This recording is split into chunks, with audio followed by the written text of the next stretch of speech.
Hola, mi nombre es Matías y hoy quiero contarles un poco de la historia de estas guitarras, de las Parker Fly, ¿sí? Y de esta guitarra en particular y también el paralelismo con la Parker Fly que usó Gustavo Cerati, que es bastante similar a esta.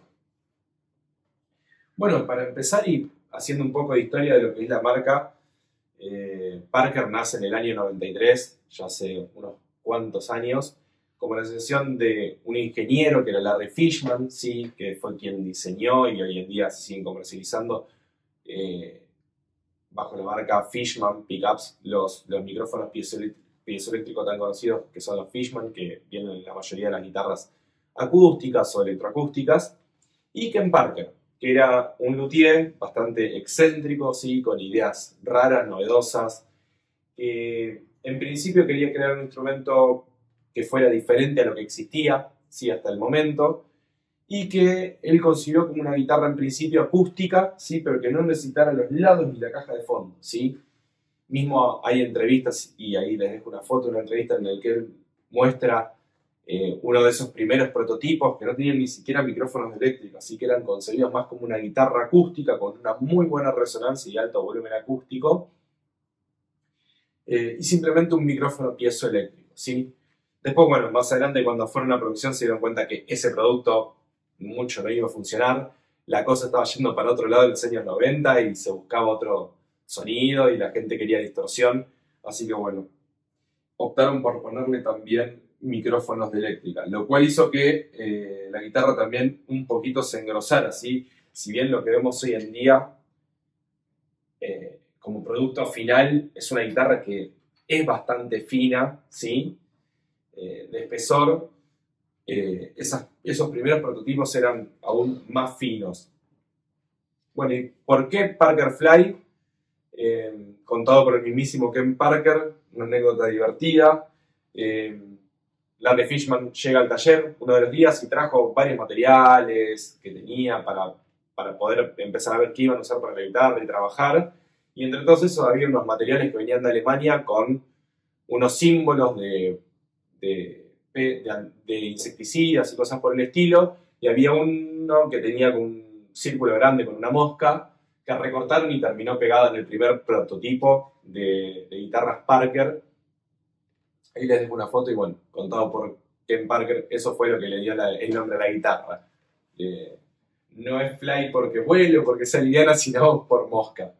Porque uno de los primeros prototipos tenía un sticker con una mosca. Y yendo un poco más a las características, ¿sí? de este instrumento en particular, es un instrumento de muy buena calidad, ¿sí? Que estaban construidos con un exoesqueleto de madera, o sea, en el fondo esta guitarra es madera, pero la gran mayoría de la superficie de la guitarra está recubierta con fibra de carbono. Si es una sola capa de fibra de carbono, podemos verlo en el mástil, ahí se ve. No sé si se llega a ver un poco la textura, pero bueno, ya vemos que es algo raro, que no parece madera. Sí, esto es porque buscaban un material rígido, resistente, que le diera una guitarra liviana la resistencia de una guitarra compuesta 100% de maderas un poco más pesadas y a la vez que resonara así, que vibrara como un todo. Esa capa que tiene de fibra de carbono, lo que se busca es que transmita la mayor vibración posible a lo largo de todo el instrumento, de la vibración de las cuerdas. Es por eso que también se da otro caso particular de esta guitarra, sí, es que para la época tiene algo que fue revolucionario, si queremos, o precursor, y es que tiene trastes de acero inoxidable, ¿sí? Los trastes de esta guitarra son de acero inoxidable, lo cual pensemos en el año 93, era algo completamente novedoso, que todavía no se veía en muchas guitarras. Desconozco si esta es la primera marca que utiliza trastes de acero inoxidable. Si alguno sabe, me lo puede hacer saber en los comentarios. Yo la verdad es que no estoy al tanto de eso, pero sí sé que fue de las primeras, ¿sí? En utilizarlo. Y lo otro interesante es que los trastes no están incrustados, sino que están pegados por encima del diapasón de fibra de carbono. Eso quiere decir que no hay canaleta. Y eso es porque Ken Parker concibió la guitarra como un todo, ¿sí? Como una sola pieza de fibra de carbono que vibrara. Y no quería hacerle esas ranuras para que no se cortara el material y no se cortara esa transmisión de vibraciones, ¿sí? Después, lo otro interesante es que, bueno, todas las partes de esta guitarra, a excepción de los micrófonos, las llaves y los potenciómetros y las clavijas, todo está hecho exclusivamente para la guitarra y diseñado por Larry Fishman y Ken Parker. Los micrófonos de fábrica son Dimarsio, como podemos ver no tienen tornillos, ¿sí?, para regular la altura, sino que se regulan de los propios polos del micrófono, ¿sí? Con eso podemos regular la altura de los mix, que son Dimarsio, pero diseñados exclusivamente para esta guitarra. En el puente tenemos también lo que se llama un micrófono piezoeléctrico, así como las guitarras acústicas, que de hecho una de las cosas más interesantes de esta guitarra son los sonidos acústicos, que los vamos a ver más adelante en el video, que fue diseñado para esta guitarra en conjunto entre Ken Parker y Larry Fishman, ¿sí? Fishman diseña el piezoeléctrico que tiene esta guitarra. Y bueno, como les comentaba, lo que sí no es producción de la marca son las clavijas, ¿sí?, que son Spersel Locking Tuners, que bueno, para la época es un montón, ¿sí? Son unas excelentes clavijas alemanas que vienen ya para la época con locking, ¿sí?, con trap. Tenemos espuela de grafito compensada, ¿sí? Eso quiere decir que no todas las canaletas son iguales, y lo podemos ver ahí.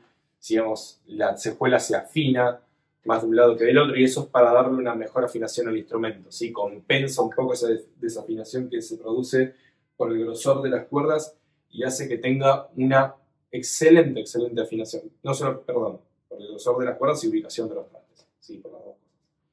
Parte del grosor de las cuerdas se compensa con la calibración del instrumento y posición de las selletas, pero bueno, la posición de los trastes no se puede y ahí ayuda un poco a la cejuela compensada. Voy a pasar a comentarles ahora un poco y dejarles un video que hice el otro día en el cual estuve trabajando en la electrónica de la guitarra, en donde muestro el interior, así que bueno, vamos con eso y después seguimos con el exterior de la guitarra.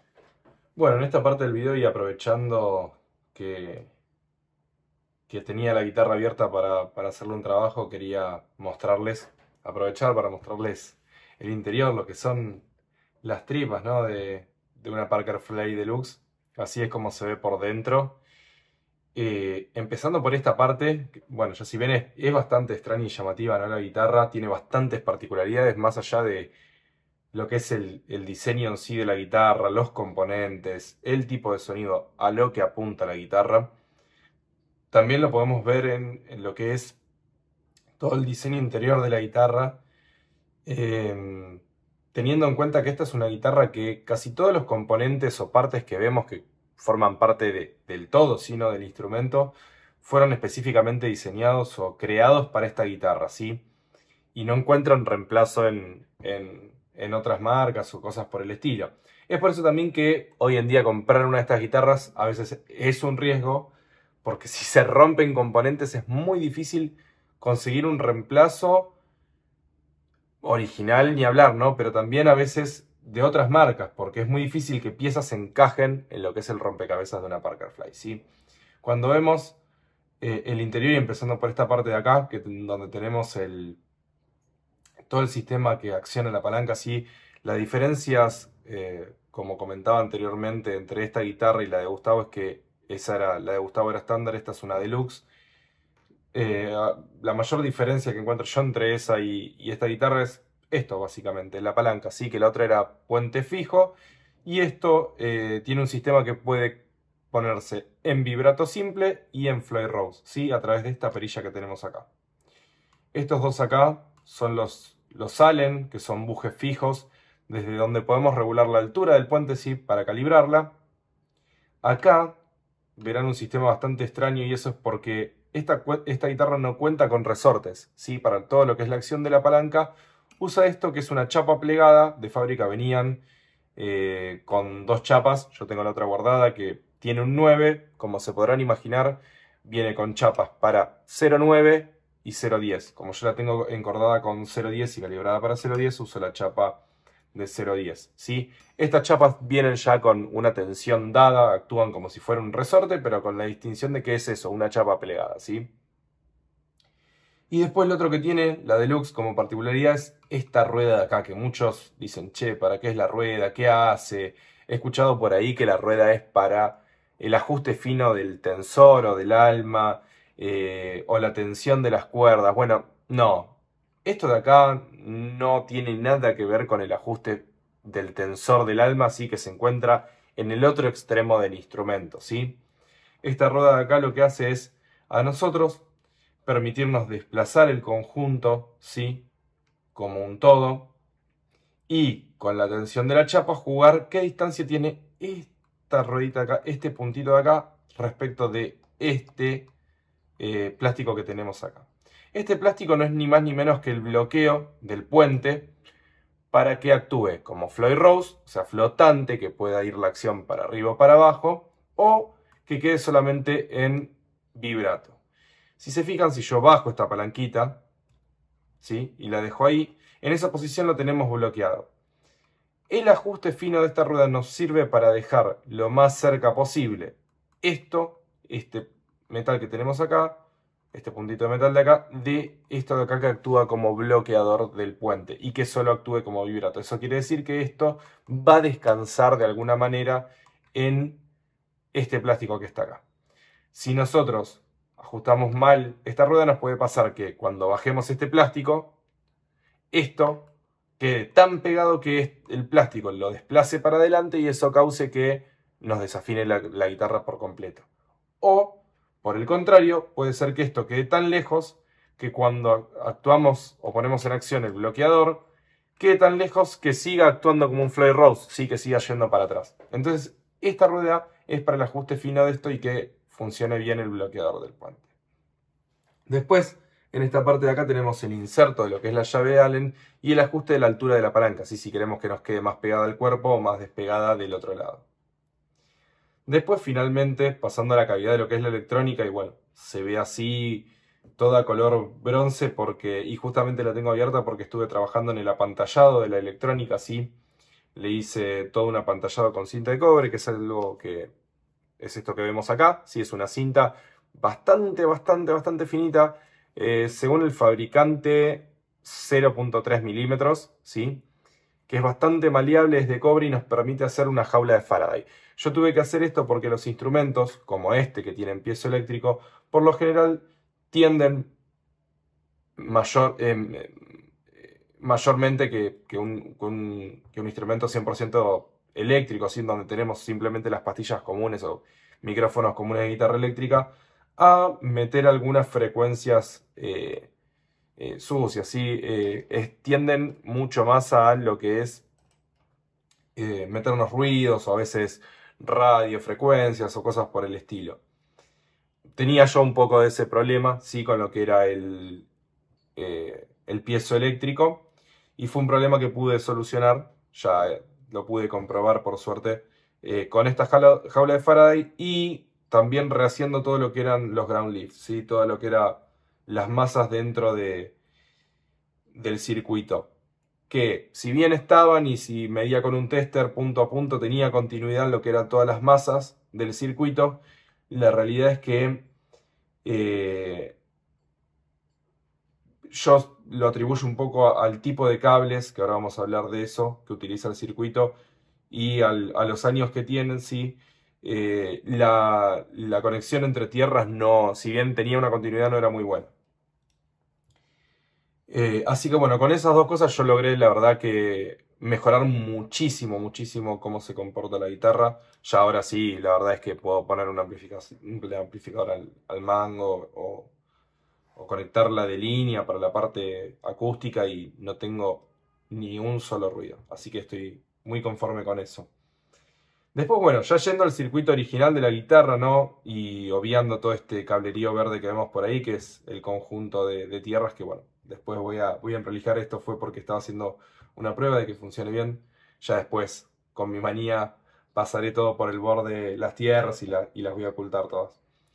El circuito original cuenta con un circuito de eléctrica, ¿sí? Con básicamente 3 potenciómetros que actúan sobre el circuito de guitarra eléctrica y una llave, ¿sí? Que es esta que vemos acá, el otro potenciómetro está abajo de esta plaqueta.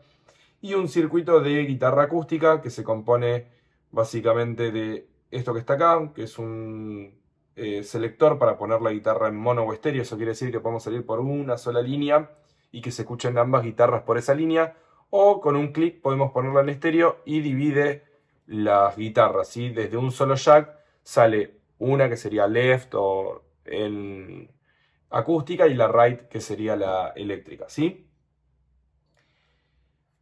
Como les comentaba, tengo 3 potenciómetros que actúan, ya después les voy a mostrar en los sonidos, sobre el sistema de guitarra eléctrica, que es un volumen general, ¿sí? En realidad este actúa sobre la acústica y la eléctrica, un volumen de guitarra eléctrica, un tono de guitarra eléctrica y una llave selectora que nos permite seleccionar entre micrófono del mango, los 2 micrófonos o micrófono del puente. Después, yendo a lo que es la guitarra acústica, tenemos un potenciómetro de doble cis, que eso quiere decir que tienen 2 potenciómetros en uno, el cual nos permite controlar volumen y tono de la guitarra acústica. Finalmente tenemos un potenciómetro más para el volumen de la guitarra acústica, la salida, el jack de output y el selector de mono o estéreo. Y lo que tenemos acá es el circuito de piezoeléctrico. ¿Sí? Esto es el preamplificador de lo que es el circuito de piezoeléctrico, o sea, de lo que sería la parte de guitarra acústica.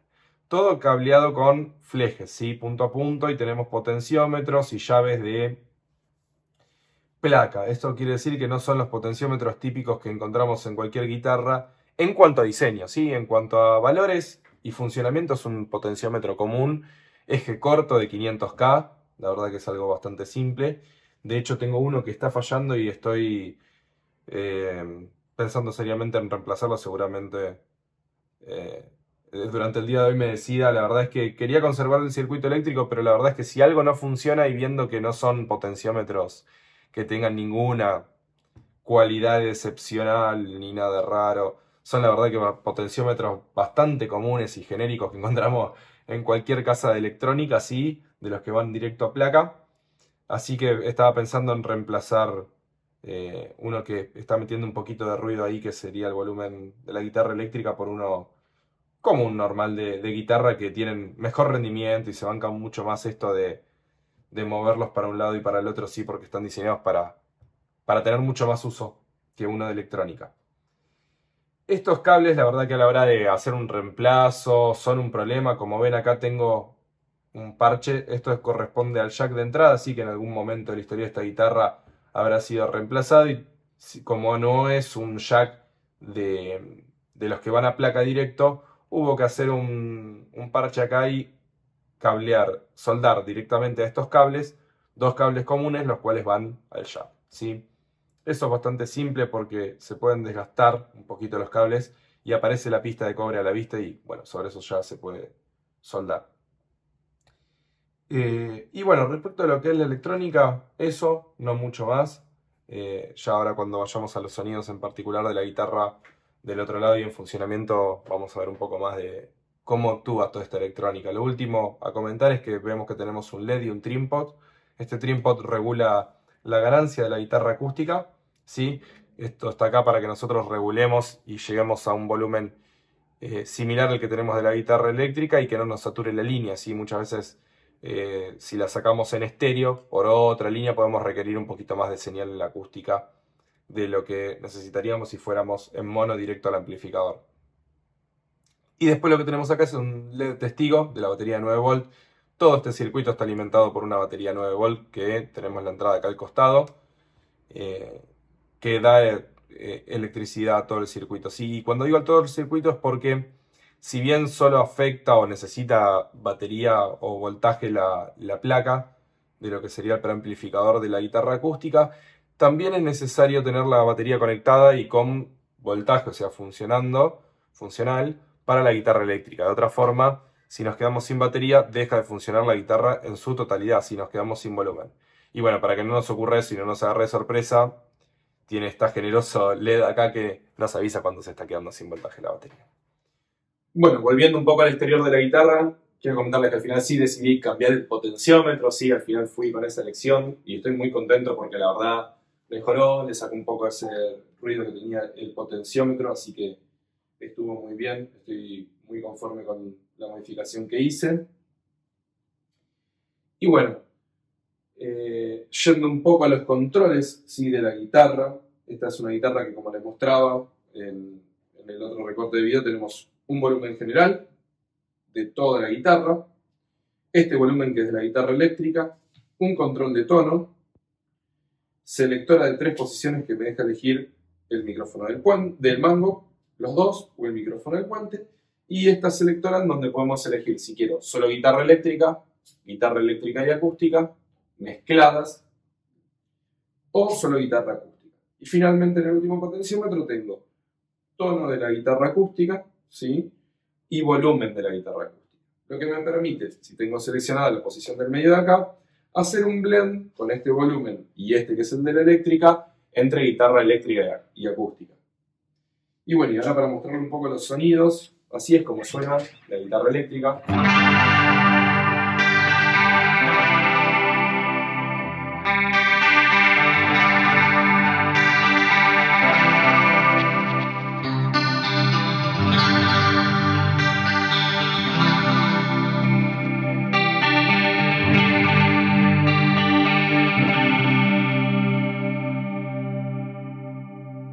Ahora si mezclamos con la guitarra acústica, acá se produce la magia, ¿sí?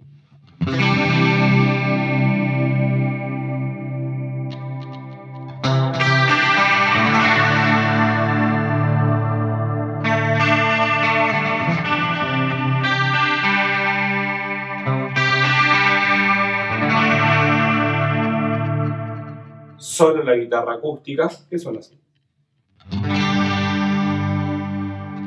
Para esto voy a apagar por un momento todo lo que es efectos, simulación, para que escuchen cómo suena una guitarra acústica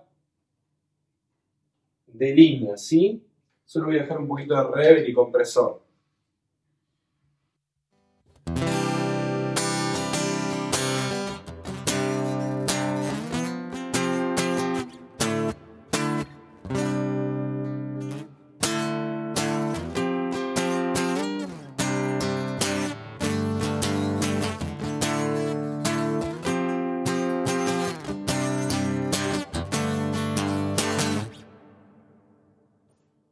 Bueno, y esos son básicamente los sonidos de la guitarra, ¿sí? Sin dar muchas vueltas. Dependiendo de las canciones, Cerati usaba distintas combinaciones de micrófonos, no es que lo usaba en una sola posición. La realidad es que la mezcla de guitarra acústica y eléctrica era algo que él usaba bastante, pero no era algo exclusivo, ¿sí? También hay canciones en donde usa solo la parte eléctrica, solo la parte acústica, pero bueno, esos son los sonidos básicos. A mí la verdad que lo que más me gusta es eso que se produce cuando sumamos las dos cosas, ¿sí?, guitarra eléctrica y acústica, que es este sonido.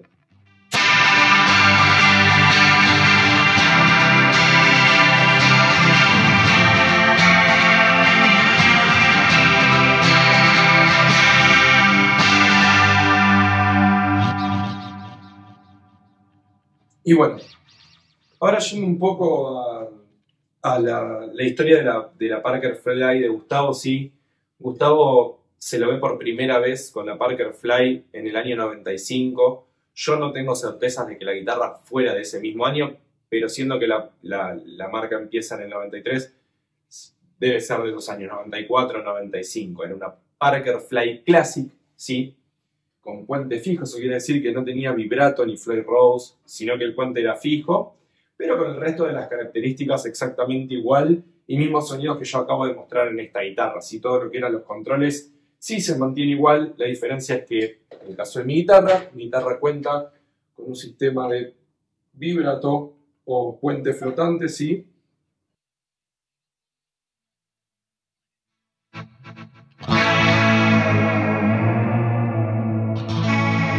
Puedo setear para que funcione como vibrato únicamente, o sea que baje la afinación, o puente flotante y que quede flotando y vaya para arriba y para abajo, ¿sí? Yo la verdad es que mucho no lo uso, no soy una persona de usar mucho la palanca. La verdad que no es algo que utilice mucho, salvo que lo requiere la canción, pero bueno, en el caso de esta guitarra, y como Cerati tenía puente fijo para hacer los covers, ni siquiera la tengo puesta porque no la uso. Pero bueno, como les comentaba, era una guitarra casi idéntica a esta, ¿sí? En cuanto a diseño y controles y sonido. Esa guitarra la tuvo hasta el año 99, que se lo ve por última vez, ¿sí? Si mal no recuerdo. Año en el que ocurre un accidente, sí, desafortunado con la guitarra, y es que después de un ensayo la guitarra queda en el estuche y se le cae un parlante arriba. Esto contado por Baracus, que es el técnico de guitarras de Gustavo, ¿sí? Y se quiebra el mango. Durante ese fin de semana tenían que grabar un programa de televisión en el que Gus iba a estar presentándose y tocando Puente, hablando de la presentación del disco Bocanada, ¿sí? Y la idea era usar para Puente la Parker Fly, cuestión que se rompe el viernes después del ensayo, y cuenta Baracus en su anécdota que, bueno, durante todo el fin de semana estuvo como loco desesperado buscando una Parker Fly de reemplazo, cosa que no era fácil porque no hay muchas, y consiguió prestada la de su conocido Ronnie Ureta, sí, amigo de Gustavo, y el reemplazo de Gustavo, de alguna forma, en la banda Fricción con Richard Coleman, que tenía una exactamente igual a esta, ¿sí? Era Parker Fly Deluxe, como esta, ¿sí? Con vibrato. Si bien la guitarra la consiguen, por algún motivo Gus en esa presentación de Besu, están los videos por ahí, por internet, termina tocando Puente con una acústica, ¿sí? Y no la usa. Sí se lo puede ver, y ahí los dejo en fotos, durante la presentación del disco Bocanada, en algún show en vivo, usando la Parker Fly de Rolly Ureta, y también le dejo una foto de Rolly, sí, increíble guitarrista, vayan, vean lo que hacen, lo que hace, y pueden verlo también en presentaciones de Fricción. Hay algunos videos por ahí en internet donde está usando todavía la Parker Fly que aún conserva, ¿sí? Pero bueno, volviendo un poco a la Parker de Gustavo, que usó desde el 95 hasta el 99, en algunas canciones la verdad que no era una guitarra muy usada, pero bueno, en las canciones que la usó realmente definía el sonido de esos temas, como Terapia de Amor Intensiva, como Ella usó mi cabeza como un revólver. Después del accidente con la guitarra, contado por Vara, la verdad es que la mandaron a reparar, consiguieron reparar la guitarra, pero nunca quedó bien, los trastes se despegaban, como les mencioné anteriormente, los trastes no están incrustados, sino que están pegados sobre el diapasón en esta guitarra, y lo que pasó fue que los trastes empezaron a despegar y no quedó bien nunca. Y por eso es que Gustavo decide dejar de utilizarla en vivo y reemplazarla en esas canciones con alguna otra guitarra, si las volvía a hacer, reversionando las mismas. Y bueno, yendo un poco más a la historia de mi Parker Fly, que llegó a mis manos hace poco, para mí esta guitarra fue un objeto de deseo desde chico. La verdad es que si bien soy fanático desde muy chico de Gustavo Cerati, y siempre hubo dos guitarras que me marcaron y fueron la PRS y la Parker, la verdad es que por esta guitarra tengo un amor especial. Sí, yo cuando lo veía con esta guitarra en vivo, la verdad es que me fascinaba. Me encantaban las formas, las curvas. Me parecía una guitarra con un diseño increíble y algo que siempre me llamó la atención. Y por más de que durante los años muchas veces intenté comprar una, fue muy difícil o casi imposible. Yo soy de Buenos Aires y en su momento en La Plata había aparecido una Bordeaux. No tenía la plata para comprarla, y cuando apareció la plata pude llegar a comprarla. La guitarra ya no estaba disponible, no sé a dónde habrá ido, pero bueno. Después de eso aparecieron otras, pero bueno, la verdad que a veces aparecen con unos precios exorbitantes, o bueno, es muy difícil negociar, y bueno, no se me daba, por una cuestión u otra no se me daba. Y si bien a veces tengo que viajar por trabajo, y siempre la verdad que era algo que buscaba cuando viajaba de vacaciones por trabajo, cómo fueran. Siempre busqué a ver si aparecía alguna por ahí a las perdidas. Nunca se me daba. Y bueno, en un viaje de vacaciones hace poco, se dio que, como siempre, me tiré los dados a ver si aparecía alguna por ahí cerca de por donde iba a estar yo y apareció esta belleza. ¿Sí? Estaba publicada hace poquito en un pueblo de España por un amigo ahí que voy a dejarles el link en descripción, un guitarrista muy bueno, increíble, que me contó una historia hermosa de esta guitarra y cómo la acompañó durante años y fue su guitarra de backup. Aprovecho a agradecerle porque la verdad que para mí es un sueño cumplido y además fue hermoso recibirla de otro músico que sé que la trató tan bien y con tanto cariño durante tantos años. Así que, bueno, nada, puedo decir sueño cumplido. La verdad que puedo decir sueño cumplido. Tengo mi Parker Fly. Y bueno, amigos, eso fue todo. Espero que les haya gustado. Si quieren saber algo más de la guitarra o algo de historia o algo que no haya explicado acerca de los datos técnicos de la misma, me pueden dejar las preguntas en comentarios y les respondo. Y bueno, nada, eso fue todo. Muchas gracias. Nos vemos.